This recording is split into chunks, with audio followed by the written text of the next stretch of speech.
ஹல்லேலூயா. நாம் தலைகளை தாழ்த்தி ஜெபம் செய்வோம். எங்கள் அன்பின் பரம தகப்பனே, இந்த அருமையான மாலை வேலைக்காக நாங்கள் உமக்கு நன்றி செலுத்துகிறோம். நாசரேத் திராட்சைப்பழ தோட்ட ஊழியத்தின் சார்பாக இந்த விடுதலை நாள் கூட்டத்தை இந்த நாளிலும் இந்த இடத்திலே கூடும்படியாக எங்களுக்கு கொடுத்த தயவிற்காக நாங்கள் உமக்கு நன்றி செலுத்துகிறோம். இந்த காலை கூட்டத்தை நீர் எங்களுக்கு ஆசீர்வதித்து தந்தீர், எண்ணற்ற மக்களை நீர் கொண்டு வந்தீர், அதற்காக நாங்கள் உமக்கு நன்றி செலுத்துகிறோம். இப்பொழுது இந்த பாலர் கல்வி நிலையத்திலே வைத்து நடைபெறுகிறதான இந்த கூடுகையிலே உடைய கரம் கூட இருக்க வேண்டுமாறு நாங்கள் ஜெபிக்கிறோம். வட சென்னையில் இருக்கிற மக்கள் தகப்பனே இந்த கூட்டத்தில் பங்கேற்கவும், தகப்பனே நீர் தருகிறதான இலவசமான ஆசீர்வாதத்தை அவர்கள் பெற்றுக்கொள்ளவும் கிருபை செய்ய வேண்டுமாறு நாங்கள் ஜெபிக்கிறோம். அப்போ அந்த நாளிலும் கூட ஜாய் தொலைக்காட்சி வழியாக, யூடியூப் வழியாக பார்க்கிற ஒவ்வொருவருக்காக நாங்கள் நன்றி செலுத்துகிறோம். ஒவ்வொரு குடும்பத்தையும் நீர் பேர் பேராக ஆசீர்வதிங்க, தனிநபர்களை ஆசீர்வதிங்க. மனதின் விருப்பங்கள் வேண்டுதல்கள் எதுவாயிருந்தாலும் நீர் இந்த நாளிலே அவர்களுக்கு நிறைவேற்றி தர வேண்டுமாறு ஜெபிக்கிறோம். இந்த கூட்டத்திலே துவக்கம் முதல் முடிவு வரை உங்களுடைய கரம் கூட இருக்க வேண்டுமாறு நாங்கள் ஜெபிக்கிறோம். தகப்பனே நீர் தொடர்ந்து பொறுப்பெடுத்துக் கொள்ளுங்க, வழி நடத்துங்க. மீட்பர் இயேசு கிறிஸ்துவின் ஜெபிக்கிறோம் நல்ல பிதாவே, ஆமீன். ஒரு விசை கூட இங்கு வந்திருக்கிற அனைவரையும் இயேசு கிறிஸ்துவின் நாமத்தினாலே வாழ்த்தி வரவேற்கிறோம். நீங்கள் ஜாய் தொலைக்காட்சியிலே பார்ப்பீர்கள் என்றால் நம்முடைய நாசரேத் திராட்சைப்பழ தோட்ட ஊழியத்தை கூட்டத்தை, விடுதலை நாள் கூட்டத்தை தொடர்ந்து பாருங்கள். பாடல் புஸ்தகத்திலே இருக்கிற 54வது பாடல், என்னாலுமே துதிப்பாய் என் ஆத்துமாவே நீ என்னாலுமே துதிப்பாய், இந்நாள் வரையில் உன்னதனார் செய்த எண்ணில்லா நன்மைகள் யாவும் மறவாது என்ற பாடலை நாம் அனைவரும் சேர்ந்து பாடுவோம். என்னாலுமே துதிப்பாய் என் ஆத்துமாவே நீ என்னாலுமே துதிப்பாய், இந்நாள் வரையிலே உன்னதனார் செய்த இந்நாள் வரையிலே உன்னதனார் செய்த எண்ணில்லா நன்மைகள் யாவும் மறவாது என்னாலுமே துதிப்பாய், என் ஆத்துமாவே நீ என்னாலுமே துதிப்பாய். பாவங்கள் எத்தனையோ நினையாதிருந்தாருன் பாவங்கள் எத்தனையோ, பாழான நோயை அகற்றி குணமாக்கி பாழான நோயை அகற்றி குணமாக்கி பாரினில் வைத்த மாதாதவை என்னாலுமே துதிப்பாய், நன்மையாலுன் வாயை நீரைத்தாரே புத்தியாய் நன்மையாலுன் வாயை, உன் வாயது கழுகை போல் பலங்கொண்டு உன் வாயது கழுகை போல் பலங்கொண்டு ஓங்கும் இளமை போலாகவே செய்ததால் என்னாலுமே துதிப்பாய், மன்னிப்பு மாட்சிமையான் தேவன் அருளோ மன்னிப்பு மாட்சிமையான், எண்ணுவாயோ கிழக்கு மேற்கு தூரமே எண்ணுவாயோ கிழக்கு மேற்கு தூரமே, என்னெல்லாம் பாவம் அகன்ற தூரமே என்னாலுமே துதிப்பாய், என் ஆத்துமாவே நீ என்னாலுமே துதிப்பாய். ஹல்லேலூயா. தொடர்ந்து பாடல் வேலைக்குள்ளாக சகோதரர் தினேஷ் மற்றும் சாந்தகுமார் அவர்கள் நம்மை நடத்துவார்கள். சாலமோன் சகோதரர்களும் பாடல் வேலைக்குள்ளாக நம்மை நடத்துவார்கள். ஹல்லேலூயா. பாடல் புஸ்தகத்திலே 846வது பாடல், உன்னதமானவரின் உயர் மறைவில் இருக்கிறவன் சர்வ வல்லவருடைய நிழலில் தங்குவான். இந்த நாளிலே, இந்த வருஷத்திலே, இந்த புதிய வருஷத்திலே நமக்கு ஒரு நம்பிக்கை உண்டு. நாம் உன்னதமானவருடைய மறைவிலே இருக்கிறோம். அந்த நம்பிக்கையோடு கூட சேர்ந்து நம் கரங்களை தட்டி பாடுவோம். ஆண்டவர் நம்மோடு இருக்கிறார்.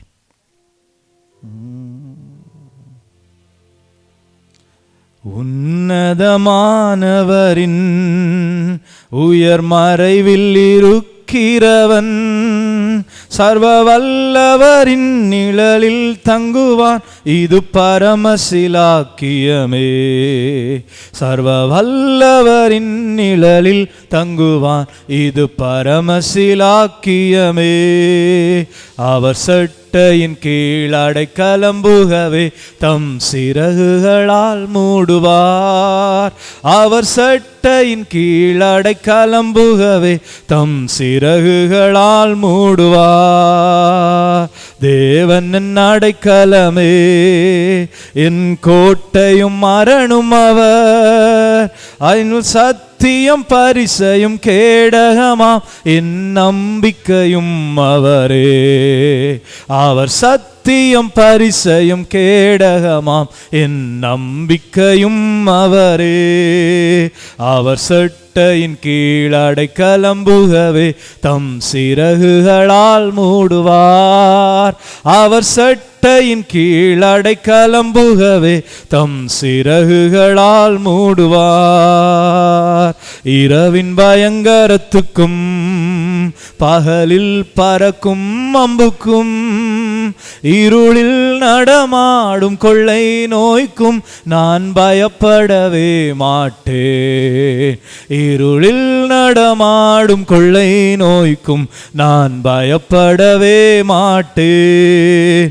அவர் சட்டையின் கீழ் அடைக்கலம்புகவே தம் சிறகுகளால் மூடுவார். அவர் சட்டையின் கீழ் அடைக்கலம்புகவே தம் சிறகுகளால் மூடுவார். தேவனுன் அடைக்கலமே, ஒரு பொல்லாப்பு முன்னை சேருமோ? ஒரு வாதையும் முன் கூடாரத்தையே அணுகாமலை காத்திடுவார். ஒரு வாதையும் முன் கூடாரத்தையே அணுகாமலை காத்திடுவார்.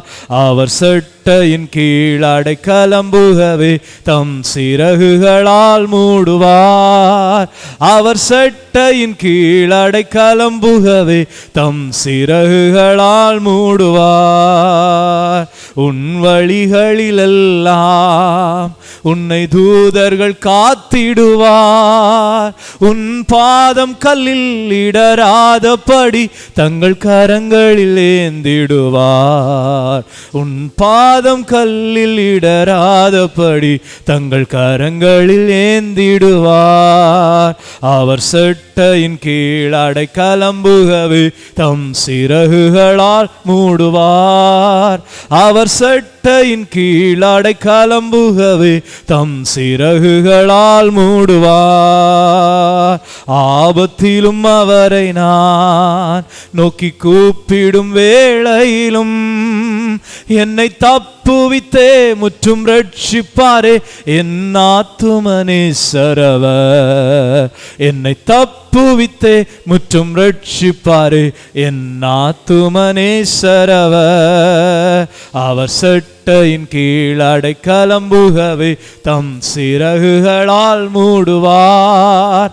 அவர் சட்டையின் கீழ் அடைக்கலம்புகவே தம் சிறகுகளால் மூடுவார். உன்னதமானவரின் உயர் மறைவில் இருக்கிறவன் சர்வ வல்லவரின் நிழலில் தங்குவான், இது பரமசிலாக்கியமே. சர்வ வல்லவரின் நிழலில் தங்குவான், இது பரமசிலாக்கியமே. ஹல்லேலூயா. நாம் உன்னதமானவருடைய நிழலில் தங்கி இருக்கிறோம்.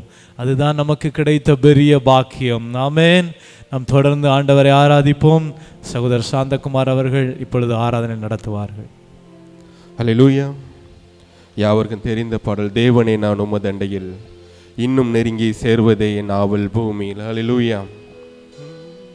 இந்த வருடத்தின் நாட்கள் எல்லாம் நம்மளுடைய பாதைகள் எல்லாம் தேவன் அண்டை கிட்டி சேர்வதாகவே இருக்கும்படியாய் ஆண்டவர்கிட்ட விண்ணப்பிப்போம். ஹல்லேலூயா.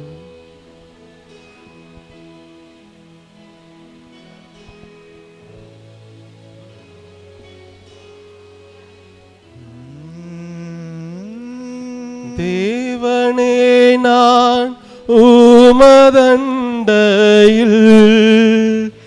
இன்னும் நெருங்கி சேர்வதே என் நாவல் பூமியில். தேவனே நான் உமதண்டையில் இன்னும் நெருங்கி சேர்வதே என் நாவல் பூமியில். இன்னும் நெருங்கி சேர்வதே என் நாவல் பூமியில். மாவலிய கோரமாக வன் சிலுவை மீதினில் நான் கோவை தொங்க நேரிடினும் ஆவலாயும் அண்டை சேர்வேன். தேவனே நான் உமது அண்டையில் இன்னும் நெருங்கி சேர்வதே என் நாவல் பூமியில். இன்னும் நெருங்கி சேர்வதே என் நாவல் பூமியில். யாக்கோபை போல் போகும் பாதையில் பொழுது பட்டு ராவில் இருள் வந்து மூடிட. யாக்கோபை போல் போகும் பாதையில் பொழுது பட்டு ராவில் இருள் வந்து மூடிட. தூக்கத்தால் நான் கல்மேல் சாய்ந்து தூங்கினாலும் என் கனவில் நோக்கி உம்மை கிட்டி சேர்வேன். வாக்கடங்கா வல்ல நாதா தேவனே நான் உமதண்டையில் இன்னும் நெருங்கி சேர்வதே என் நாவல் பூமியில். இன்னும் நெருங்கி சேர்வதே என் நாவல் பூமியில். பரத்திற்கேறும் படிகள் போலவே என் பாதை தோன்ற பண்ணுமையா எந்தன் தேவனே. பரத்திற்கேறும் படிகள் போலவே என் பாதை தோன்ற பண்ணுமையா எந்தன் தேவனே.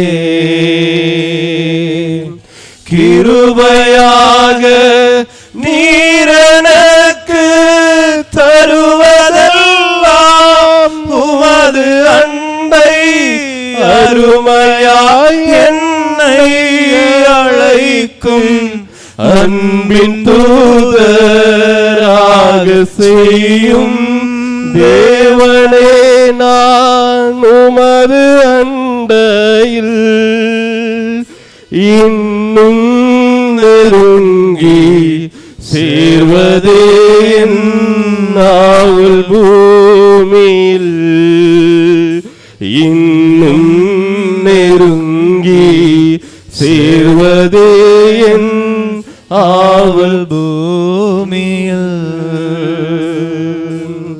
நித்திரையில் நின்று விழித்து காலை எழுந்து கர்த்தாவே நான் உம்மை போற்றுவேன்.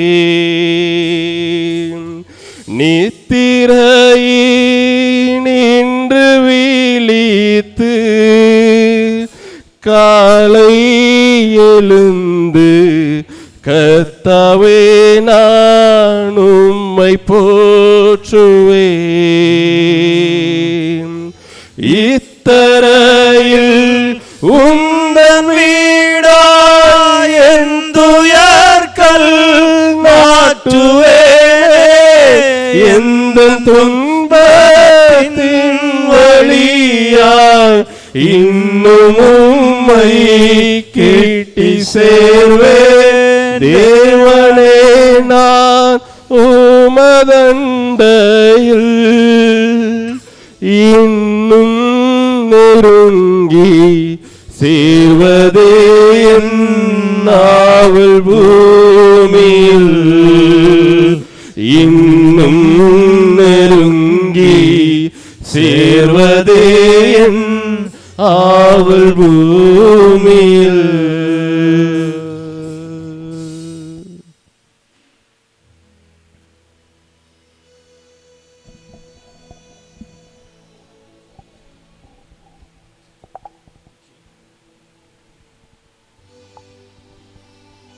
தேவன் பரிசுத்தராய் இருக்கிறது போல நாமும் பரிசுத்தராய் இருக்க வேண்டும் என்று தேவன் விரும்புகிறார்.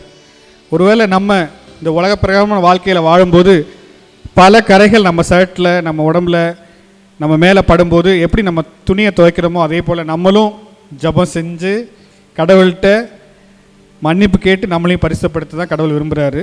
அவரை போல பரிசுத்தராக இருக்க நம்மளை விரும்புகிறாரு. எல்லாருக்கும் தெரிஞ்ச ஒரு பாடல், பரிசுத்தர் கூட்டம் நடுவில் ஜொலித்திடும் சுத்த ஜோதியே. பாரும் தந்தையே எந்த உள்ளத்தை யாரும் காண உள்ளலங்கோலத்தை. பாரும் தந்தையே எந்த உள்ளத்தை யாரும் காண உள்ளலங்கோலத்தை. மனம் நொந்து மருளுகின்றேன், பரிசுத்தம் கெஞ்சுகின்றேன். மனம் நொந்து மருளுகின்றேன், பரிசுத்தம் கெஞ்சுகின்றேன். பரிசுத்தர் கூட்டம் நடுவில் ஜொலித்திடும் சுத்த ஜோதியே அரூபியே. வேளையில் ஆடிய நெஞ்சம் வாரிரோ அரூபியே. வேளையில் ஆடிய நெஞ்சம் வாரிரோ. துணை வேண்டும் தகப்பனே, உலகிலே என்னை எதிர்க்கும் சக்திகள் பல உண்டு. துணை வேண்டும் தகப்பனே, உலகிலே என்னை எதிர்க்கும் சக்திகள் பல உண்டு. என் ஜீவன் எல்லை எங்கிலும் பரிசுத்தம் என எழுதும். என் ஜீவன் எல்லை எங்கிலும் பரிசுத்தம் என எழுதும். பரிசுத்தர் கூட்டம் நடுவில் ஜொலித்திடும் சுத்த ஜோதியே அரூபியே. வேளையில் ஆடிய நெஞ்சம் வாரிரோ அரூபியே. வேளையில் ஆடிய நெஞ்சம் வாரிரோ. மீன் கேட்டால் பாம்பை அருள்வாருண்டோ, கல் தின்ன கொடுக்கும் பெற்றோருண்டோ. மீன் கேட்டால் பாம்பை அருள்வாருண்டோ, கல் தின்ன கொடுக்கும் பெற்றோருண்டோ. பொல்லாதோர் கூட செய்திடாம் நற்பீத நலம் அருள்வார். பொல்லாதோர் கூட செய்திடார் நற்பீத நலம் அருள்வார். பரிசுத்தர் கூட்டம் நடுவில் ஜொலித்திடும் சுத்த ஜோதியே அரூபியே. வேளையில் ஆடிய நெஞ்சம் வாரிரோ அரூபியே. வேளையில் ஆடிய நெஞ்சம் வாரிரோ. ஹல்லேலூயா.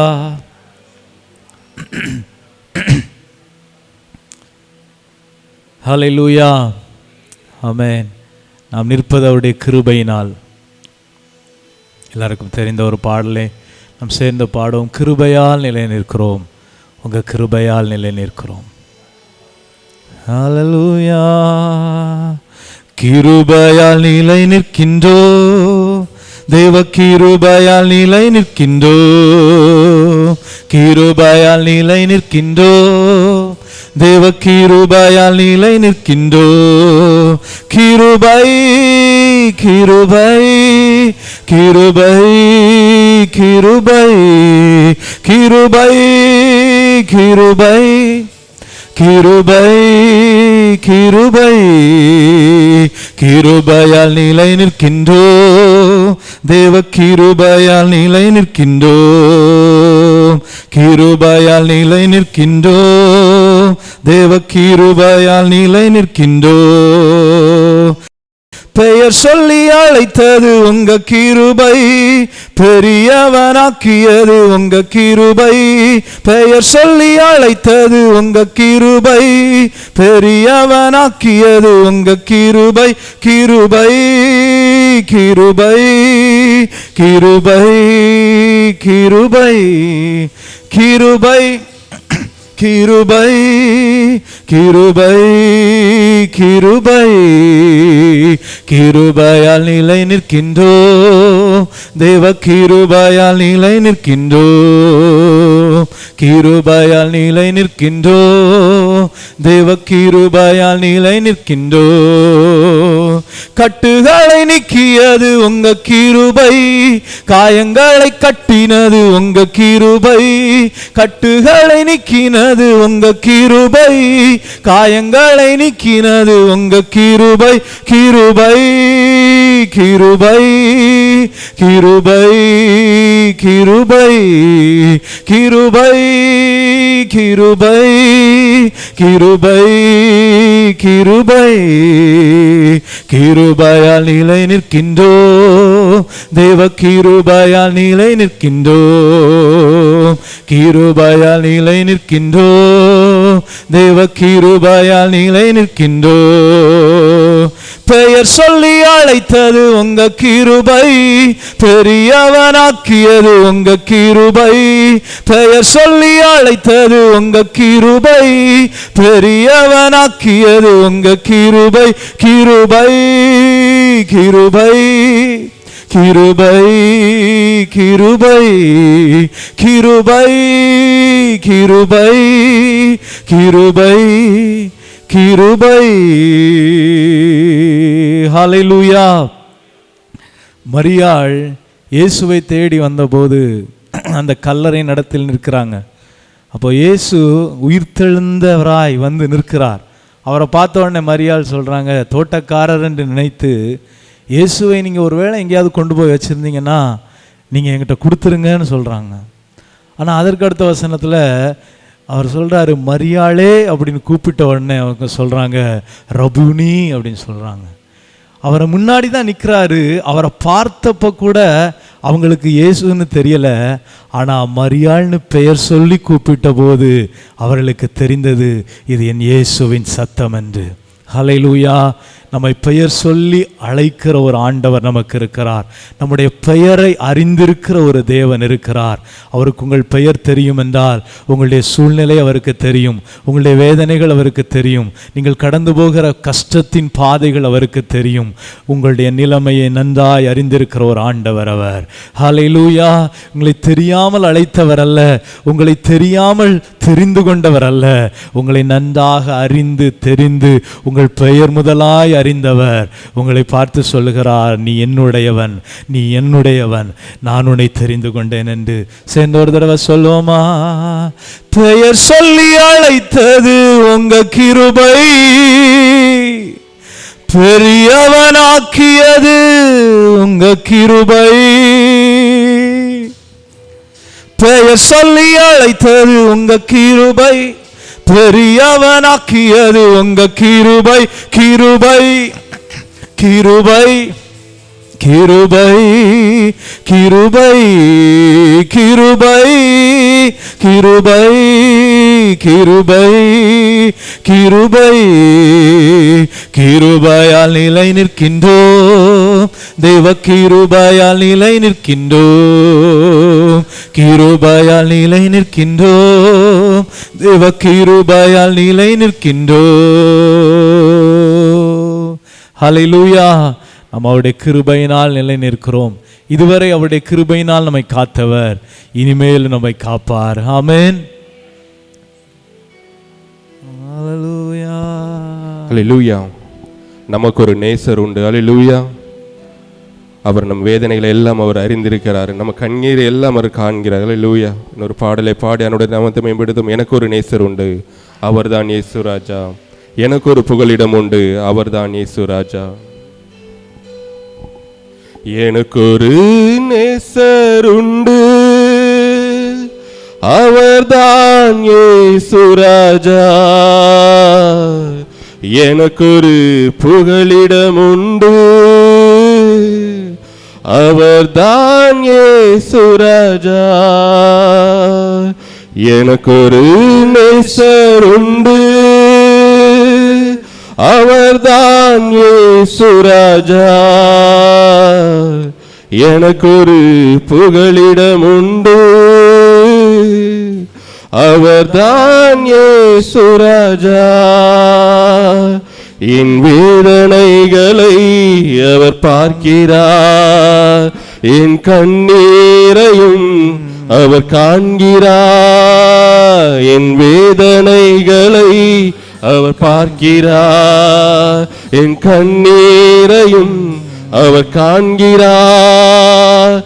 ஏற்ற நேரத்தில் பதிலை தருகிறார், ஏற்ற நேரத்தில் பதிலை தருகிறார், பதிலை தருகிறார். அவன் நல்லவர், சர்வ வல்லவர், அன்பு நிறைந்தவர். அவன் நல்லவர், சர்வ வல்லவர், அன்பு நிறைந்தவர்.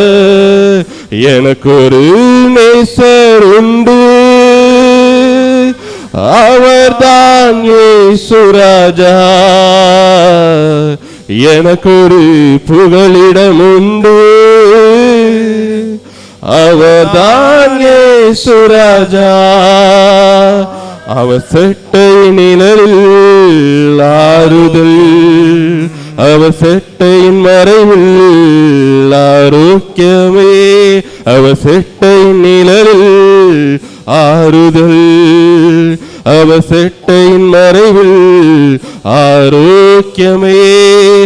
ஏற்ற நேரத்தில் சுகத்தை தருகிறார், ஏற்ற நேரத்தில் சுகத்தை தருகிறார், சுகத்தை தருகிறார். அவன் நல்லவர், சர்வ வல்லவர், அன்பு நிறைந்தவர். அவன் நல்லவர், சர்வ வல்லவர், அன்பு நிறைந்தவர். எனக்கொரு நேசர் உண்டு, அவர்தான் இயேசு ராஜா. எனக்கொரு புகலிடம் உண்டு, அவர்தான் இயேசு ராஜா. என் அலைச்சல்களை அவர் பார்க்கிறார், என் கண்ணீரை கணக்கிலே வைத்துக் கொள்கிறார். என் அலைச்சல்களை அவர் பார்க்கிறார், என் கண்ணீரை கணக்கிலே வைத்துக் கொள்கிறார். ஏற்ற நேரத்தில் உதவி செய்கிறார், ஏற்ற நேரத்தில் உதவி செய்கிறார், உதவி செய்கிறார். அவன் நல்லவர், சர்வ வல்லவர், அன்பு நிறைந்தவர். அவன் நல்லவர், சர்வ வல்லவர், அன்பு நிறைந்தவர். எனக்கொரு நேசர் உண்டு,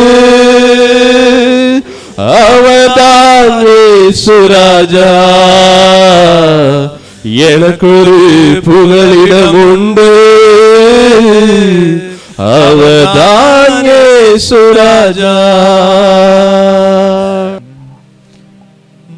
என் இதயம் யாருக்கு தெரியும், என் வேதனை யாருக்கு புரியும், என் தனிமை என் சோர்வுகள் யார் என்னை தேற்றுவார், யார் என்னை தேற்றுவார், யார் என்னை தேற்றுவார், யார் என்னை தேற்றுவார். என் இதயம் யாருக்கு தெரியும், என் வேதனை யாருக்கு புரியும், என் தனிமை என் சோர்வுகள் யார் என்னை தேற்றுவார், யார் என்னை தேற்றுவார், யார் என்னை தேற்றுவார், யார் என்னை தேற்றுவார்.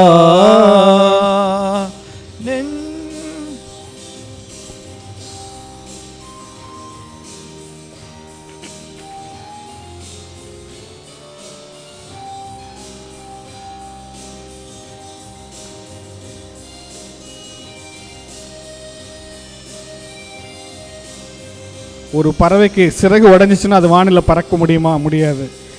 அதே மாதிரி தான் நம்ம உள்ளமும் நொறுங்கி போச்சுன்னா ஒன்று சேரும்னா கண்டிப்பாக முடியாது. ஒருத்தரால் மட்டும்தான் முடியும், அது இயேசு கிறிஸ்துனால தான்.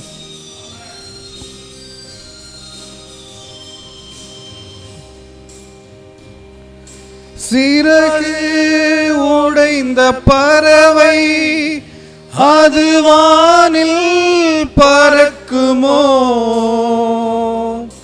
சிறகு உடைந்த பறவை அது வானில் பறக்குமோ? உடைந்த உள்ளமும் ஒன்று சேருமோ? உடைந்த உள்ளமும் ஒன்று சேருமோ? ஒன்று சேருமோ? என் இதயம் யாருக்கு தெரியும், என் வேதனை யாருக்கு புரியும், என் தனிமை என் சோர்வுகள் யார் என்னை தேற்றுவார், யார் என்னை தேற்றுவார், யார் என்னை தேற்றுவார்,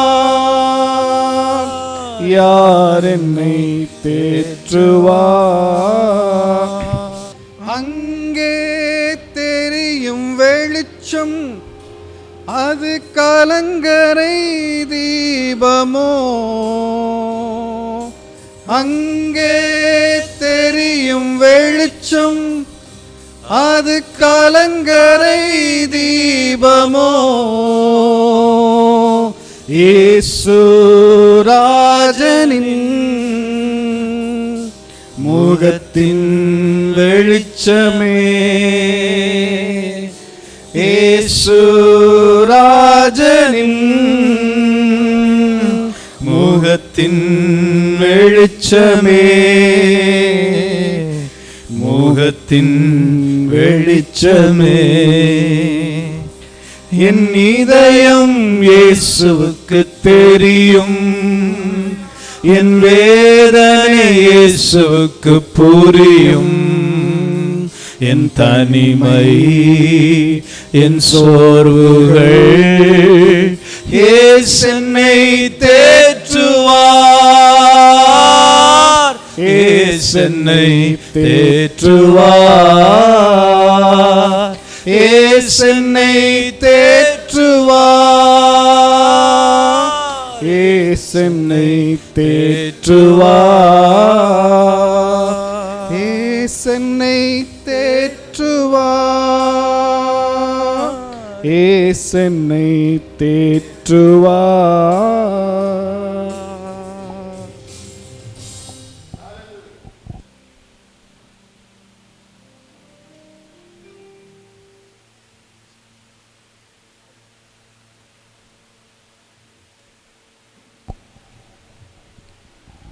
ஹல்லேலூயா.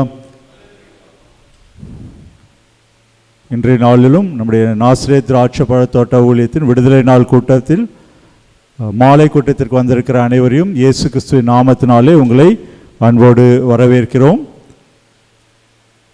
இன்றைய தினத்திலே காலை கூட்டம், நம்முடைய காலை கூட்டம் பம்மலில் இருக்கிற சியான் காம்ப்ளெக்ஸில் வைத்து நடைபெற்றது. அங்கே அநேகர் பங்கு பெற்றார்கள்.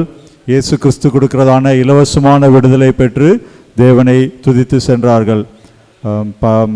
சவுத் சென்னை அந்த பகுதியில் இருக்கிற மக்கள் அந்த காலை 10 மணி முதல் நடைபெறுகிறதான அந்த கூட்டத்திலே பங்கு பெறும்படி உங்களை அன்போடு அழைக்கிறோம். அதே வண்ணமாக சென்னை வட சென்னையிலே இருக்கிற தேவனுடைய பிள்ளைகளுக்காக விசேஷமாக நம்முடைய வாலர் கல்வி நிலையம், அனிதா மெட்ரிகுலேஷன் அல்லது வாலர் கல்வி நிலையம் என்று சொல்லப்படுகிறதான ரித்தட்டன் ரோடில் இருக்கிறதான இந்த வளாகத்திலே நம்முடைய விடுதலை நாள் கூட்டம் ஒவ்வொரு மாதமும் சனிக்கிழமை 4வது சனிக்கிழமை மாலை 6 மணிக்கு நம்முடைய கூட்டங்கள் நடைபெறுகிறது. இதனை நீங்கள் கருத்திலே கொண்டு இதனை பங்கு பெறும்படியாக அநேகருக்கு அறிமுகப்படுத்தும்படியாக உங்களை அன்போடு கேட்டுக்கொள்கிறோம். நாசரேத் திராட்சைப்பழத்தோட்ட ஊழியங்கள் 25 ஆண்டுகளுக்கு முன்பாக டாக்டர் கிறிஸ்டோபர் ராஜா அவர்களாலே தொடங்கப்பட்டு ஒவ்வொரு வாரமும் சனிக்கிழமை தோறும் வெவ்வேறு பகுதிகளிலே வைத்து தேவனுடைய நாம மகிமைக்காக இயேசு கிறிஸ்து இலவசமாக கொடுக்கிற அந்த விடுதலையை கட்டுண்டவர்கள், பிசாசின் கட்டுகளிலே, வியாதிகளிலே கஷ்டப்படுவர்களுக்காக இந்த கூட்டங்கள் நடைபெற்று விடுதலை பெற்று வருகிறார்கள். முதலாவது வாரம் 2ஆம் வாரம்லே நாகர்கோயில் மார்த்தாண்டம்லே வைத்து நம்முடைய விடுதலை நாள் கூட்டங்கள் நடைபெறுகிறது. இதனை நீங்கள் கருத்திலே கொள்ளுங்கள். உங்களுக்கு தெரிந்தவர்கள், நண்பர்கள், உறவினர்கள் நாகர்கோயில் மார்த்தாண்டம் பகுதியிலே இருந்தால் இந்த முதலாவது வாரம் 2வது வாரம் கூடுகையிலே இதில் பங்கு பெறும்படி உங்களை அவர்களுக்கு நீங்கள் நினைப்பூட்டலாம். மற்றுமாக இந்த கூட்டங்களை பற்றிய தகவல்களை நீங்கள் அவர்களுக்கு தெரிவிக்கலாம். 3வது வாரம் சனிக்கிழமை நம்முடைய தலைமை இடமாக இருக்கிற நாசரேத் தேவனுடைய மாளிகையிலே வைத்து விடுதலை நாள் கூட்டம் நடைபெறுகிறது.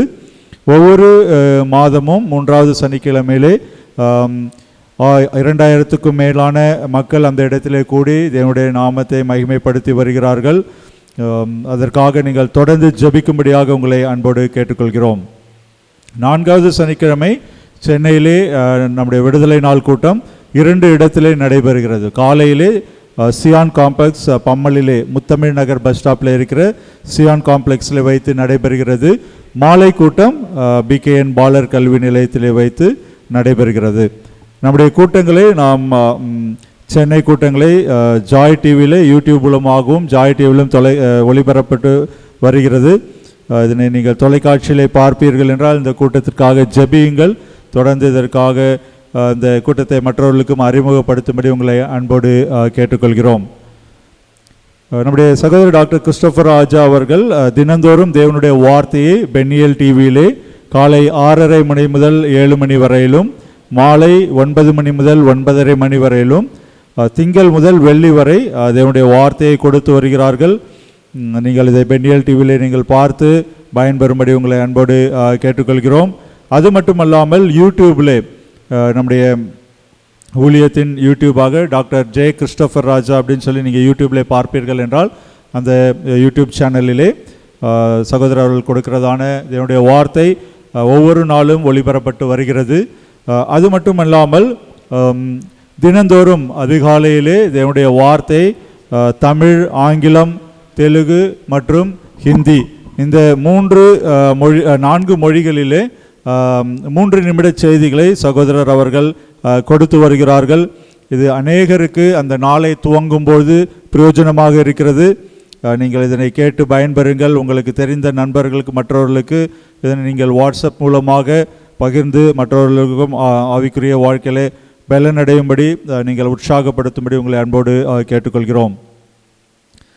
சகோதரர் அவர்கள் ஏற்கனவே அறிவித்த வண்ணமாக கடந்த நாட்களிலே தேவனுடைய நாம மகிமைக்கென்று அடைக்கலான் குருவி என்ற அந்த முதியோர் இல்லம் நம்முடைய தலைமையிடமாகிய இருக்கிற நாசரேத் தேவனுடைய மாளிகையிலே துவங்கப்பட்டுள்ளது. சென்ற மாதம் டிசம்பரிலே 1வது வாரத்திலே கர்த்தருடைய பெரிதான கிருபையினாலே தொடங்கப்பட்டிருக்கிறது. இப்பொழுது அங்கே ஒரு 4 முதியோர்கள் அதிலே தங்கியிருக்கிறார்கள். அவர்களுக்காக நீங்கள் ஜெபித்து கொள்ளுங்கள். அது மட்டுமல்லாமல் அவர்களுக்கு உதவியாக இருப்பதற்காக 4 ஊழியர்கள் அந்த இடத்துல பணி செய்து வருகிறார்கள். அங்கு தங்கி பணிபுரிய அர்ப்பணிப்புள்ள நர்ஸ் நமக்கு தேவைப்படுகிறார்கள். அதற்காக நீங்கள் ஜெபித்து கொள்ளுங்கள். யாராவது உங்களுக்கு தெரிந்த நர்சிங் படித்த சகோதர சகோதரிகள் இருப்பால் அதை நீங்கள் சகோதரருக்கு நீங்கள் தெரியப்படுத்தும்படி உங்களை அன்போடு கேட்டுக்கொள்கிறோம். நீங்கள் விசேஷமாக இந்த அடைக்கலான் குருவி ஊழியத்திற்காக ஜெபித்து கொள்ளுங்கள். இன்னுமாக சேர விரும்புகிறவர்கள் நீங்கள் அதனை சகோதரருக்கு நீங்கள் தெரியப்படுத்தலாம். இந்த ஊழியத்தை தாங்க விருப்பமுள்ளவர்கள் நீங்கள் இதற்காக ஜெபியுங்கள். முடிந்தால் கர்த்தர் உங்களுக்கு ஏவுவானாரால் இந்த அங்கே இருக்கிற முதியோர்களுக்கான 1 மாத செலவினத்தை நீங்கள் ஏற்றுக்கொள்ளலாம். அல்லது நீங்கள் அந்த ஊழியத்திற்காக நீங்கள் தொடர்ந்து உங்களுடைய தனி ஜபம் குடும்ப ஜபத்திலே நீங்கள் அதனை கருத்திலே கொள்ளுமாறு உங்களை அன்போடு கேட்டுக்கொள்கிறோம். இன்றைய நாளிலும் நம்முடைய ஆவிக்குரிய வளர்ச்சிக்காக நாம் இந்த நேரத்திலே இதனுடைய வார்த்தையை நம்ம கேட்க இருக்கிறோம். நம்மத்திலே இருக்கிற டாக்டர் கிறிஸ்டோபர் ராஜா அவர்கள் நம்மிடத்திலே இதனுடைய வார்த்தையை பகிர்ந்து கொள்வார்கள்.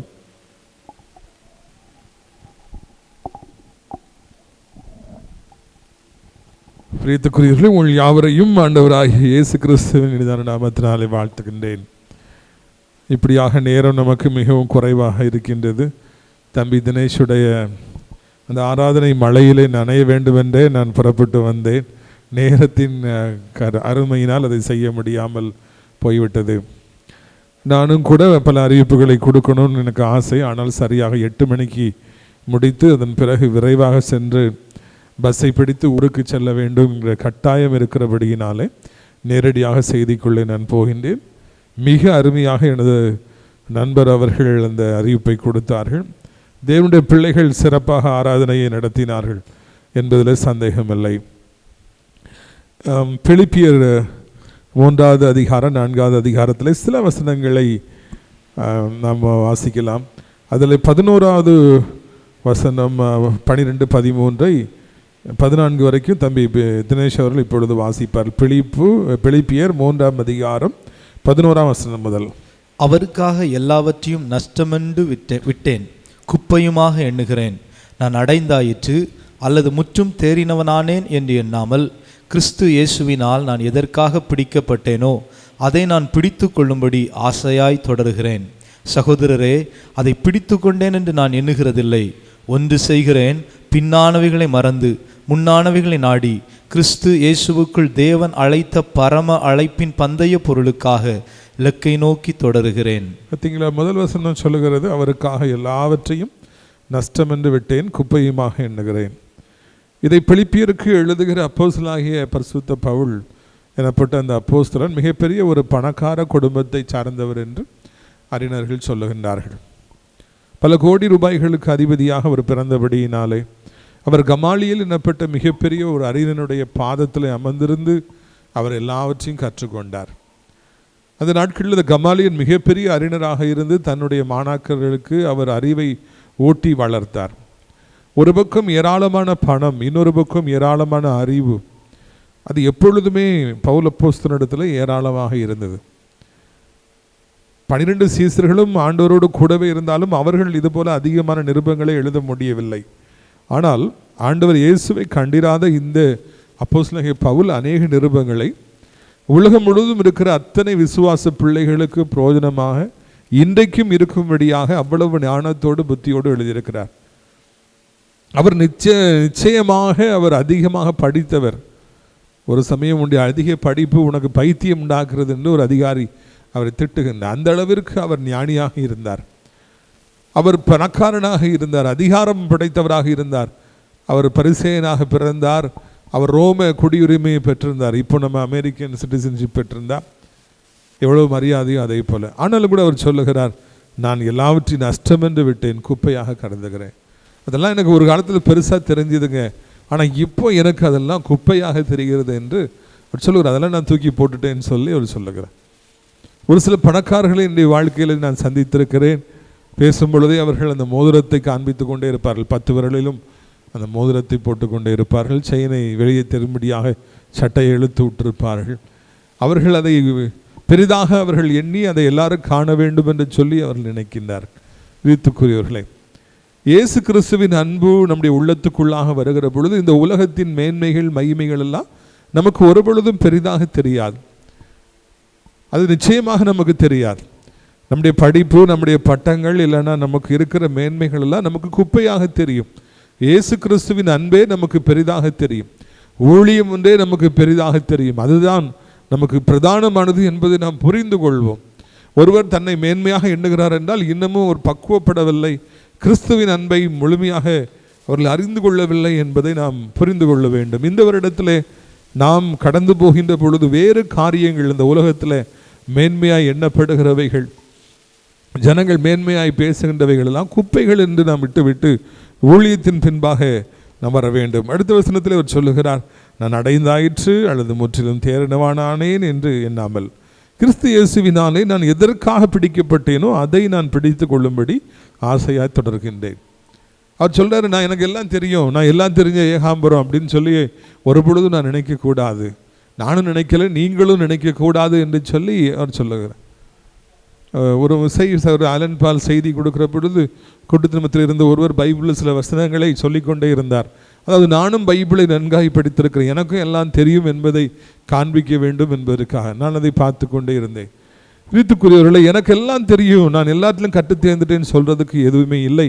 அது நிச்சயமாக பெருமையை நமக்கு கொண்டு வரும். நிறைய பேர் தங்களுக்கு எல்லாம் தெரியும் அப்படிங்கிறத காண்பிக்கணுங்கிறதுல ரொம்ப குறியாக இருப்பாங்க. சிலர் சேர்ந்து ஜெபம் பண்ணும்போது வசனங்களை சொல்லிக்கிட்டே இருப்பாங்க. அதாவது, எனக்கு இந்த வசனங்கள்லாம் தெரியும் என்பதை காண்பிப்பதற்காக அந்த வசனங்களை சொல்லி அவர்கள் ஜெபிப்பார்கள். இல்லை, இல்லவே இல்லை. நாம் அப்படி நம்ம ஒரு எல்லாம் தெரிஞ்ச ஒரு மனிதனாக, ஒரு தேறின ஒரு ஊழியக்காரனாக காண்பிக்க வேண்டுகிற அவசியமே நமக்கு இல்லை. சொல்றாரு, எதுக்காக கிறிஸ்து என்னை பிடித்தாரோ அதை நோக்கி நான் தொடர்கின்றேன். பார்த்தீங்களா, ஆசையாய் தொடர்கின்றேன்.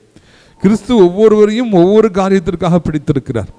ஒருவேளை தினேஷை பாட்டுக்காக, மியூசிக்காக பிடித்திருக்கலாம், சாந்தகுமார் சாலமனை பிடித்திருக்கலாம், இல்லை சாலமோனை நமக்கு நாட்களில் அழகாக வண்டி ஓட்டி எத்தனையோ இடங்களுக்கு கொண்டு போகின்றார். சார் மங்கள்ராஜ் அவர்களை ஆண்டவர் இந்த ஊழியத்திற்கு ஆர்கனைசராக பிடித்திருக்கின்றார். ஒவ்வொருவரையும் ஒவ்வொரு நோக்கத்தோடு தம்பி எபி அவர்களுக்கு பணிவிடை செய்கின்ற பொறுப்பு கொடுக்கப்பட்டிருக்கின்ற. எனது மனைவி இந்த மாதிரி கம்ப்யூட்டரில் எடிட்டிங், ஷூட்டிங் எல்லாம் இப்போ விளாசி கட்டுகின்றார். கர்த்தர் ஒவ்வொருவரையும் ஒவ்வொன்றுக்காக பிடித்திருக்கின்றார். அதை நான் ஆசையாய் பின்தொடர்கின்றேன். இதில் முக்கியமாய் நாம் கவனிக்க வேண்டிய காரியம் என்னவென்றால், நாம் ஆசையாய் கிறிஸ்து நம்மை எதற்காக பிடித்தாரோ அதில் நம்ம ஆசையாக பின்தொடர்கின்றோமா என்பதுதான் மிக முக்கியமான காரியமாக இருக்கிறது என்பதை நாம் புரிந்து கொள்ள வேண்டும். இன்றைக்கு நீங்கள் ஆசையோடு உங்கள் பணியை செய்கின்றீர்களா என்பதை நாம் கவனிப்போம். நம்ம கர்த்தர் நமக்கு கொடுத்திருக்கிற ஊழியத்தை ஆசையாய் நாம் செய்கிறோமா? நாம் செய்கின்றோம் என்பதில் சந்தேகம் இல்லவே இல்லை. ஆனால் ஆசையாய் நான் தொடர்கின்றேன் என்று சொல்லி சொல்லுகிறேன். சந்தோஷமாக இந்த 4வது சனிக்கிழமை வந்துவிட்டது, இன்னைக்கு பிரதர் வருவாங்க, இன்னைக்கு ஊழியம், சந்தோஷமாக நான் தொடர்கின்றேன் என்று உங்களாலே சொல்ல முடியுமா? கிறிஸ்துவண்டை வருகிற பொழுது சந்தோஷமாக, ஆசையாக, மகிழ்ச்சியாக வர வேண்டும். வந்துருச்சே அப்படின்னு சொல்லி எரிச்சலாக நாம் செய்வோம் என்றால், கடைமுறைக்கு செய்வோம் என்றால் கிறிஸ்து நம்மில் பிரியப்படவே முடியாது. அவர் சொல்றாரு, நான் பிடித்து கொண்டு நினைக்கிறதில்ல, பின்னானவைகளை மறந்து முன்னானவைகளை நாடி கிறிஸ்து இயேசுவின் தேவன் அழைத்த பரம அழைப்பின் பந்தய பொருளுக்காக இலக்கை நோக்கி நான் தொடர்கின்றேன். பின்னானவைகளை மறந்து முன்னானவைகளை நோக்கி ஓடி. பார்த்தீங்களா, நமக்கு நிறைய ஓட்டத்தில் முன்னேற முடியாதபடி நிறைய தடைகள் இந்த உலகத்தில் காணப்படுகிற பல காரியங்கள் நம்மை தொடர முடியாதபடிக்கு வரும். அதெல்லாம் மறந்து முன்னானவைகளை நோக்கி ஓடி, இயேசுவை நோக்கி ஓடி, சிலுவையை நோக்கி ஓடி. பிரியத்துக்குரியவர்களே, நம்முடைய ஆண்டவர் எதற்காக அழைத்தாரோ அதை நோக்கி ஓடி பரம அழைப்பின் பந்தய பொருளுக்காக நம்ம ஓடணும். அதாவது, இந்த ஊழியம் செய்கிறோம், இந்த மாதிரி ஊழியத்தில் முன்னால் நிற்கிறோம், ஆண்டவருக்காக அதை செய்கிறோம் இதை செய்கிறோங்கிறதுல ரெண்டாவது. எப்படியாவது நாம் மரிக்கும் பொழுது பரலோக ராஜ்யத்துக்குள் நம்ம பிரவேசிக்கணும். அதுதான் முதலாவது காரியம். வேறு எதுவும் முக்கியமானது அல்லவே அல்ல. இப்பொழுது திடீரென்று ஒரு அழைப்பு வந்தால் நாம் பரலோக ராஜ்யத்துக்குள்ளே பிரவேசிப்பதற்கு தகுதியானவர்களாக நாம் இருக்கின்றோமா என்பதை சிந்தித்து பார்க்க வேண்டும். பரம அழைப்பின் பந்தய பொருள், ஹெவன்லி கால்ஸ் உடைய அந்த பந்தய பொருள் அப்படின்னு இந்த ரேஸில் நம்ம கொடுக்குற கிரவுன் வந்து பரலோக வீடு, இந்த பரலோக ராஜ்யத்துக்குள்ளே பிரவேசிக்கிற வீடு. நான் ஒரு சிலர் ரொம்ப நாளாக பரலோக ராஜ்யத்தில் பிரவேசிச்சிட்டாங்கன்னு நினச்சிட்டு இருந்தேன். ஒரு நாள் இரவு தூங்கிட்டு இருக்கும்போது என் ஆவி முழிச்சிருக்குது. அப்போ நான் பரலோக ராஜ்யத்துக்கு போயிட்டாங்கன்னு நினச்ச 2 பேர் அப்படியே ஆவியில் நடந்து வந்து, அதாவது பேயாக நடந்து வந்து என்னை பார்த்துட்டு என் ரூமுக்குள்ளே வந்துட்டு அப்படியே போகிறாங்க. நான் அதிர்ச்சி அடைந்து விட்டேன். இவர்களெல்லாம் பரலோக ராஜ்யத்துக்கு போயிட்டாங்களா நான் நினச்சிட்டு இருந்தேன். இன்றைக்கு ஒரு வாலிபன் என்னை சந்திப்பதற்காக அன்று அறியாத ஒரு வாலிபன் ஒரு விஷயமாக வந்திருந்தார். அப்பொழுது அவருக்கு நான் ஜெபித்த பொழுது சவப்பட்டியிலே ஒரு உடல் அப்படியே விபத்திலே மறித்து மூடப்பட்டு ஒரு கையை இப்படி மடித்து வைத்து படுத்து கிடந்த காட்சி என் கண்ணுக்கு முன்னால் வந்தது. கர்த்தரை அறியாதபடி மறித்தபடியினாலே உன் காலத்துக்கு முன்னே நீ ஏன் சாக வேண்டும்? 70 வயதோ 80 வயதோ 90 வயதோ அவர்கள் ஒரு அசுத்தாவியாக இந்த பூமியிலே உலாவுகிற ஒரு பரிதாபமான ஒரு நிலைமை. நமக்கு அப்படிப்பட்ட ஒரு நிலைமை வந்துவிடக்கூடாது. பந்தய பொருள் பரலோகத்தில் ஒரு வீடு. கண்ணை மூடும் பொழுது நல்லது வா உண்மையும் உத்தமமான ஊழியக்காரனே என்று ஆண்டவரும் ஆபிரகாமும் நம்மை அழைக்க வேண்டும். அதற்காகத்தான் நாம் ஓட வேண்டும். வேறு எதுவும் நமக்கு கிடைக்காவிட்டாலும் பரவாயில்லை, பந்தய பொருளாகிய பரலோக வீடு நமக்கு கிடைத்தால் அதுவே போதும் என்று சொல்லி நான் நினைக்கின்றேன். 4ஆம் அதிகாரம் 2ஆம் வசனத்திலிருந்து நாம் வாசிப்போம். கர்த்தருக்குள் ஒரே சிந்தையா இருக்க யோதியாளுக்கும் சிந்திக்கையாளுக்கும் புத்தி சொல்லுகிறேன். எப்ப ஒரே சிந்தையா இருங்க, யோதியா சிந்திக்கையா, நீங்க எல்லாம் ஆண்டுடைய ஊழியத்தானே செய்றீங்க. ஒரே சிந்தையா இருங்க. ஒரு மாடு இங்கே இழுக்குது, இன்னொரு மாடு இங்கே இழுக்குதுன்னா வண்டி போகாது. ஒரு மாடு ஒரு 100 கிலோ பாரத்தை இழுக்கும் என்றால் 2 மாடு சேர்ந்து 2000 கிலோ எடையை இழுக்கும் என்று சொல்லி நான் சின்ன வயதிலே நான் படித்தேன். ஒரு மாடால் 100 கிலோ தான் இழுக்க முடியும். ஆனால் 2 மாடு சேர்க்கும் என்றால் 2000 கிலோவுக்கும் அதிகமான எடையை அது இழுக்கும். இரண்டால் 2 மாடு சேர்கிற பொழுது அந்த 2 மாட்டுக்கும் அவ்வளோ வல்லமை இருக்குது. யோதியா சிந்திக்கையா நீங்களாம் ஒரே சிந்தையா இருங்க. இப்போ நம்ம கர்த்தருடைய நாமத்தில் இப்போ ஃபோட்டோ எடுத்தோம், ஒரு டீமாக இருக்கிறோம். நம்மெல்லாம் ஒரே சிந்தையாக இருப்போம் என்றால் இந்த சென்னையை ஒரு சில வருடங்களிலே நம்ம அசைக்கின்றவர்களாக இருப்போம். நமக்கு இணையாக யாருமே இருக்கவே முடியாது. ஒரே சிந்தனை இருக்க வேண்டும். இங்கு ஒரு சிந்தனை அங்கு ஒரு சிந்தனை என்று அல்ல. இங்கு ஒரு ஆசை அங்கு ஒரு ஆசை, இங்கு ஒரு சுயநலம் அங்கே ஒரு சுயநலம் என்று அல்ல. எல்லாருக்கும் ஒரே சிந்தை, இயேசுவின் ராஜ்யம் இந்த பூமியில வர வேண்டும், பரலோக வீட்டிலே இடம் கிடைக்க வேண்டும் என்கிற அந்த ஒரே சிந்தை இருக்கும் என்றால் யோதியாவே சிந்திகையாவே நீங்க அப்படி இருங்கன்னு சொல்லி அவர் ஆலோசனை சொல்லுகின்றார். இந்த யோதியா சிந்திகையை பற்றி வேற எங்கேயாவது போட்டிருந்தா எனக்கு கண்டிப்பாக நீங்கள் தெரியப்படுத்த வேண்டும். இதற்காக அவர்கள் வரலாற்று புஸ்தகத்தில் இந்த பைபிளில் இடம் பெற்றிருக்காங்கன்னா அவர்களுக்கு சொல்லப்பட்ட ஆலோசனை ஒரே சிந்தையா இருங்க. அப்படின்னா அவங்க ஒரே சிந்தையா இருக்கவில்லை. நீங்கள் ஒரே சிந்தையாக இருக்க வேண்டும். ஒரே சிந்தையா இருந்தால் நமக்கு நிகராக யாருமே இருக்க முடியாது. 3வது வசனத்திலிருந்து வாசிக்கிறேன். அன்றியும் என் உத்தம கூட்டாளியே, அவர்களுக்கு உதவியா இருக்கும்படி உன்னையும் வேண்டிக் கொள்கிறேன். அவர்கள் கிளமந்தோடும் மற்றையின் உடன் விளையாட்களோடும் கூட சுவிசேஷ விஷயத்தில் என்னோட கூட மிகவும் பிரயாசப்பட்டார்கள். அவர்களுடைய நாமங்கள் ஜீவ புஸ்தகத்தில் இருக்கிறது. பாருங்க, சுவிசேஷ விஷயத்தில் என்னோட கூட மிகவும் பிரயாசப்பட்டார்கள். சாதாரணமான காரியமா இது? ஊழியக்காரன் வந்தானா காலையிலே போய் கூப்பிட்டு வர்றது, லாட்ஜில் தங்க வைக்கிறது, சாப்பாடு கொடுக்குறவங்களுக்கு மறுபடியும் மீட்டிங் நடக்கிற இடத்துக்கு கூட்டு வர்றது, ஜனங்கள் ஃபோன் பண்ணால் அவங்களுக்கு பொறுமையாக சொல்கிறது, பாட்டு பாடுறது, காத்திருக்கிறது, அதுக்கு பிறகு போய் சாப்பாடை பரிமாறுறது, அதுக்கு பிறகு ரெஸ்ட் எடுக்காமல் மறுபடி வீடு வீடாக போய் சந்தித்து ஜோம் பண்ணுவது, காரை பொறுமையாய் ஓட்டி கொண்டிருப்பது. வீட்டிலேருந்து ஃபோன் வந்துக்கிட்டே இருக்கும், எப்பா வந்துட்டிங்களா, அங்கே பிரச்சனை, பையன் கீழே விழுந்துட்டான், அம்மாவுக்கு ஒரு மாதிரி இருக்குது, என்னென்ன வராமல் இருக்கீங்க. மிகவும் பிரயாசப்பட்டார். பல இடர்பாடுகள் ஊழியத்தை செய்கிறதுக்கு வரும். ஒரு நாள் தான் நம்ம இங்கே இருக்கிறோம் நினைக்கிறோம், ஆனால் அந்த ஒரு நாள் அங்கே இருக்க முடியாதபடிக்கு பல இடர்பாடுகள் வரும். கர்த்தருடைய ஊழியத்தை செய்யக்கூடாதபடிக்கு பிசாசானவன் போராடுகின்றவனாக அவன் இருப்பான். சாதாரணமான மக்களால் இந்த ஊழியத்திலே நிற்கவே முடியாது. அன்றையும் ஆரோனை போல அழைக்கப்பட்டால் ஒழிய ஒருபோதும் இந்த கனமான ஊழியத்தில் பங்கு இருக்காது. நிறைய பேர் ஊழியன்னு ஆசைப்படுறாங்க, நான் வந்துடுவேன் நிற்கிறேன்னு சொல்லி சொல்றாங்க. இல்லை இல்லை, ஆரோனை போல அழைக்கப்பட்டால் ஒழிய இந்த ஊழியத்தில் இருக்க முடியாது. ஓல்டேஜ் ஹோமை ஸ்டார்ட் பண்ணோம் அடைக்கலான் குருவிலத்தில். வேலைக்கு எங்கெல்லாமோ ஆட்கள் வரேன்னு சொல்லி தான் கடைசியில் ஒருத்தரும் வரல. மேனேஜரை போட்டாச்சு. அப்போ அவங்க இருக்கிறவங்கள பராமரிக்கிறதுக்கு ஒரு வாலிப மகள் 35 வயசு இருக்குன்னு நினைக்கிறேன். நான் வந்துடுறேன், நான் ஊழியம் செய்கிறேன். சம்பளமே தர வேண்டும். எனக்கு ரொம்ப சந்தோஷமாக இருந்தது. முதல் நாள் ரொம்ப தாழ்மையாக இருந்தார்கள், எல்லா வேலையும் செய்தார்கள். அப்பா நீ எவ்வளோ நல்லவர் என்று நான் துய்த்துட்டு கொஞ்ச நாள்லேயே சாயம் வெளுத்து போயிற்று. இப்பொழுது அவர்கள் பணியில் இல்லை, வேண்டாம் என்று சொல்ல வேண்டிய ஒரு பரிதாபமான நிலைமை வந்துவிட்டது. ஆரோனை போல அழைக்கப்பட்டால் ஒழிய யாரும் இந்த கனமான ஊழியத்தில் இருக்க முடியாது. ஆசையோடு வரலாம், கொஞ்ச நாள்லேயே அவர்கள் இடறி கீழே விழுவார்கள், இல்லைகள் வர முடியாது என்று ஒதுங்கி விடுவார்கள். ஆனால் ஆண்டவர் அழைத்திருந்தால் இந்த ஊழியத்தில் நிலைத்து நிற்கலாம். இந்த சுவிசேஷ விஷயத்தில் என்னோட கூட அதிகமாக பிரயாசப்பட்டார்கள்.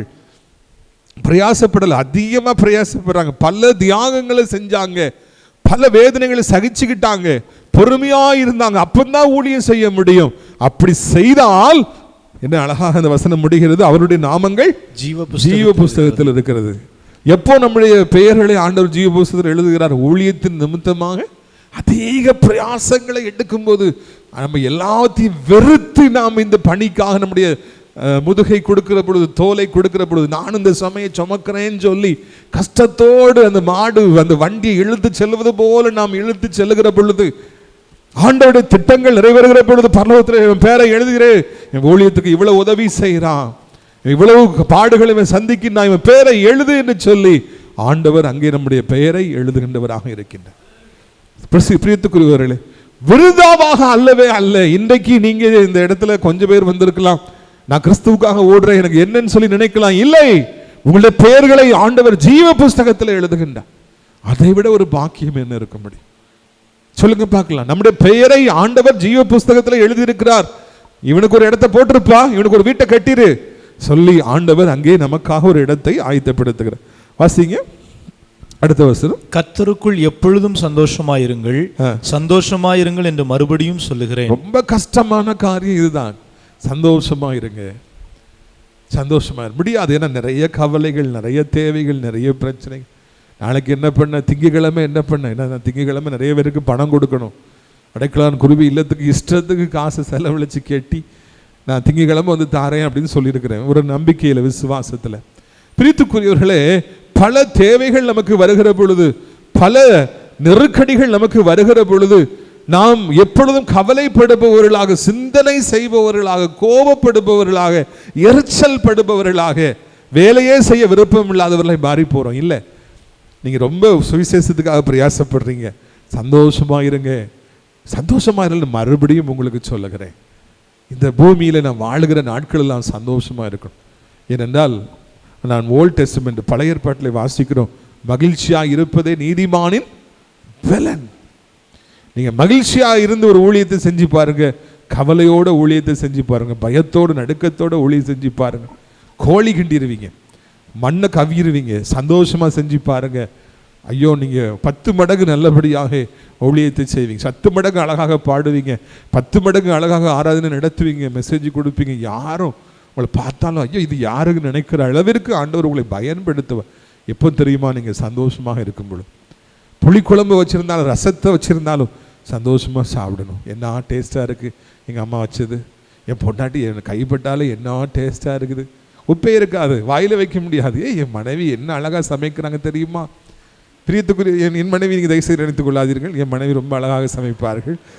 வாழ்க்கையிலே நாம் சந்தோஷமாக இருப்போம் என்றால் உரைப்பும் கூட நமக்கு இனிப்பாக தெரியும், புளிப்பும் கூட நமக்கு தெரியவே தெரியாது. ஷெல்டன் கை தட்டுகிறார், அடுத்த மாதம் தான் ஒரு கல்யாணம் ஆக போகுது, அதுக்கப்புறம் தான் நம்ம கண்டுபிடிக்க முடியும். பிரியத்துக்குரியவர்களே, சந்தோஷமாக இருங்கள். அப்பா ட்ரெஸ் வாங்கி கொடுத்தாலும் சந்தோஷம், ட்ரெஸ் வாங்கிட்டு வரட்டாலும் சந்தோஷம். பிள்ளைங்களே, நீங்கள் அப்பா நைட்டு வரும்போது அப்பா பார்த்துக்கிட்டே இருப்பீங்களா? என்ன எதுக்கு மக்களே சொல்லுங்க, அப்பா என்ன வாங்கிட்டு வருவாங்க? பண்டம் வாங்கிட்டு வருவாங்க. இது எப்படி எனக்கு தெரியும்னா, என் மனைவி கல்யாணம் பண்ணப்போ தான் தெரியும் என்ன வாங்கிட்டு வந்திருக்காங்க. சின்ன பிள்ளை மாதிரியே அவள் எதிர்பார்த்துக்கிட்டே இருப்போம். அப்பா நீங்கள் இன்றைக்கி எனக்கு அல்வா வாங்கிட்டு வந்திருக்கீங்க, மஸ்கோத்தெல்லாம் வாங்கிட்டு வந்திருக்கிறீங்க, பக்கோடா வாங்கிட்டு வந்திருக்கீங்க, ரொம்ப நன்றிப்பா, பரோட்டா வாங்கிட்டு வந்திருக்கீங்க, நன்றி. அடுத்த நாள் ஒன்றுமே இல்லை, அப்பாட்ட காணிக்கையே கிடைக்கல, ஒன்றும் கிடைக்கல. சரி, இப்போ பரவாயில்ல, அதில் என்ன இருக்குது, நம்ம இன்னொரு நாள் சாப்பிட்டுக்கலாம். இதுதான் வாழ்க்கையில் சந்தோஷமாக இருப்பதற்கான வழி. இருந்தாலும் சந்தோஷம், இல்லாவிட்டாலும் சந்தோஷம். அப்பா கொடுத்தாலும் அவர் மீது அன்பு, அவர் அப்பா நம்ம அப்பா தான், கொடுக்கட்டாலும் நம்முடைய அப்பா தான். இதை நம்முடைய வாழ்க்கையில் நாம் புரிந்து கொண்டு சந்தோஷமாக எப்பொழுதும் நாம் இருக்க வேண்டும் என்று உங்களை அன்போடு கூட நான் கேட்டுக்கொள்கிறேன். அடுத்த வசனத்தை வாசியுங்கள். உங்கள் சாந்த குணம் எல்லா மனுஷருக்கும் தெரிந்திருப்பதாக கர்த்தர் சமீபமாய் இருக்கிறார். அது என்ன அழகா போட்டிருக்கு பார்த்தீங்களா? உங்கள் சாந்த குணம் எல்லா மனுஷருக்கும் தெரிந்திருப்பதா. உங்கள் அப்பாவை பற்றி கொஞ்சம் சொல்லுமா? அந்த 2 பிள்ளைகிட்ட கேட்டால் நான் சொல்லுங்க, எங்கள் அப்பா கோவமே பட மாட்டாங்க பாஸ்டர். இதுதான் மிகப்பெரிய சாட்சி. சாந்த குணம் எல்லாருக்கும் தெரியணும்.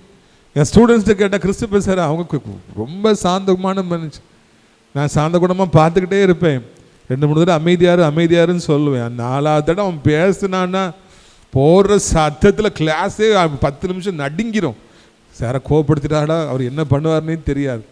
ஏன்னா அது நாய் வேஷம் போட்டாச்சு, குழைச்சி தான் அவன்கிட்ட போய் 5 தடவைக்கு மேலே கெஞ்ச முடியாது.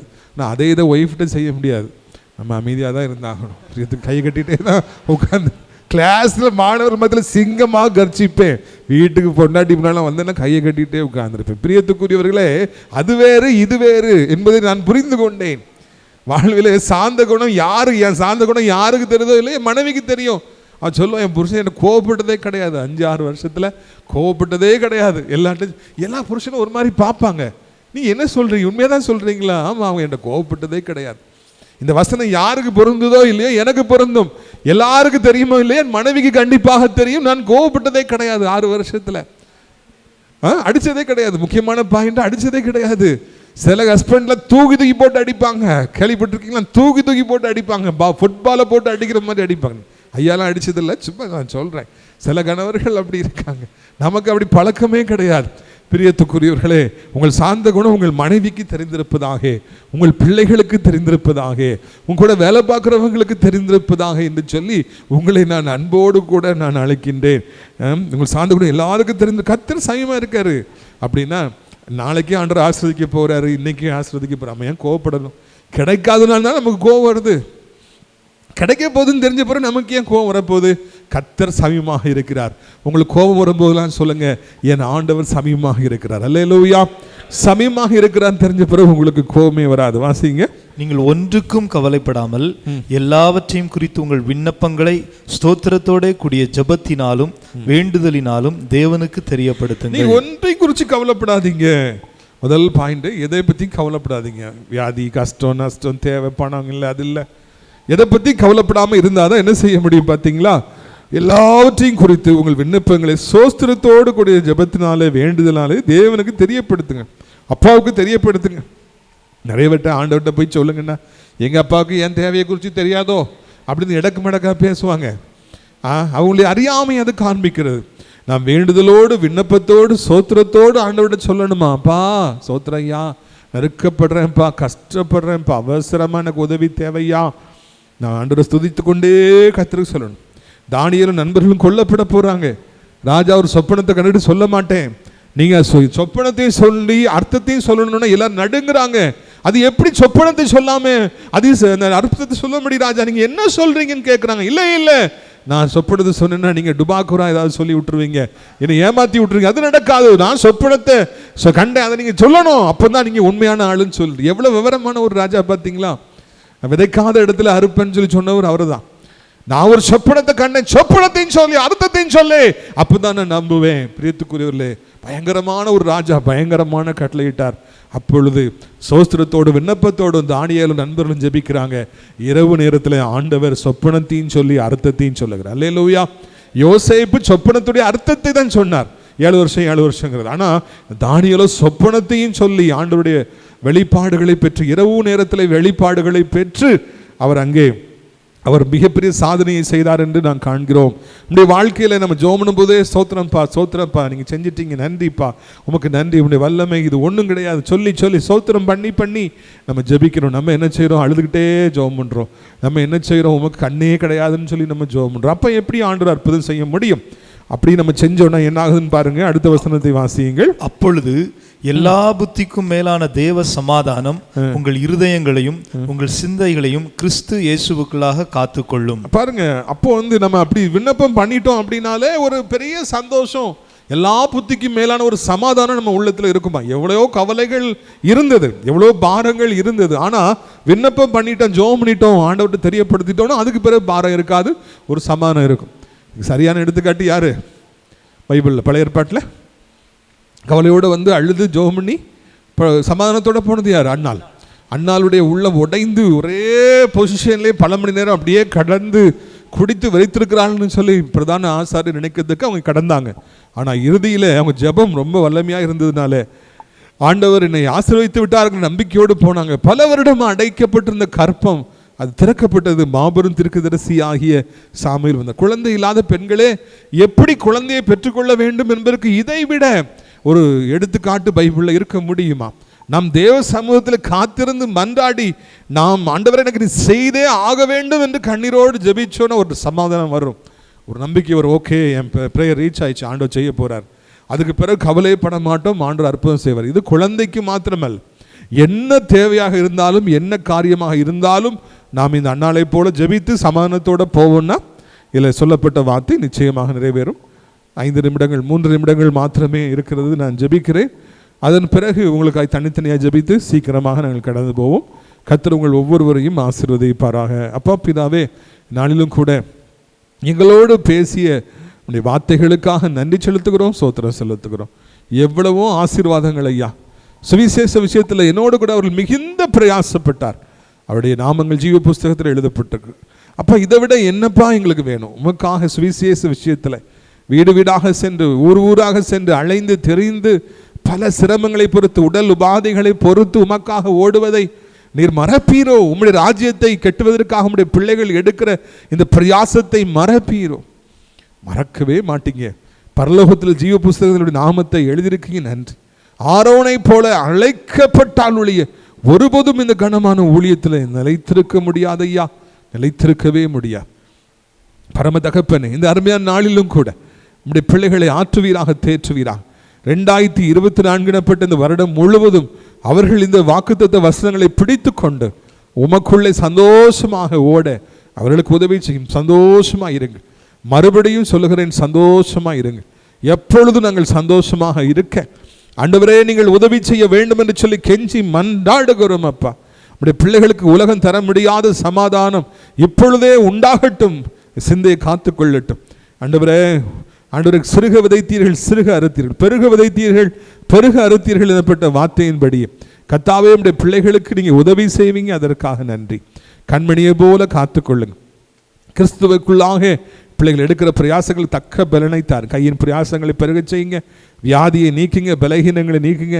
இந்த வருஷத்தில் ஹாஸ்பிட்டலுக்கே போகக்கூடாது, தேவையற்ற செலவினங்கள் பிரச்சனைகளே வரக்கூடாது. பிள்ளைகளுடைய வாழ்க்கையில் ரட்சிப்பு, குடும்பத்தில் சமாதானம், சந்தோஷம் எப்பொழுதும் வருவதாக என் ஆண்டவர் அப்படியே செய்வீரா, பெரிய காரியங்களை செய்வீரா.